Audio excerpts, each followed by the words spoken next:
যুক্তরাষ্ট্রের president Donald ট্রাম্পের আঙ্গুল কেটে ফেলার হুমকি দিয়েছেন ইরানের বিপ্লবী গার্ডের জেনারেল মহসিন রেজাই। তিনি বলেন, ট্রাম্প বলেছেন তার হাত পিস্তলের ট্রিগারে, তাই আমরা তার হাত ও আঙ্গুল কেটে ফেলব।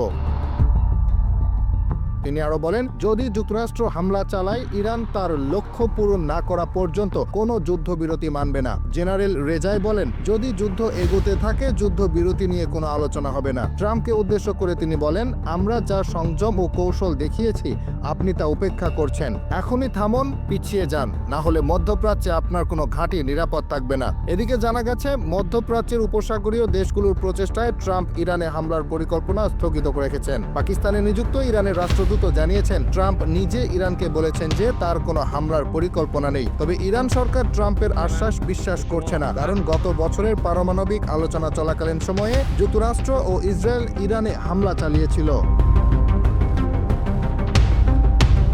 Asifur Rahman, NBN news.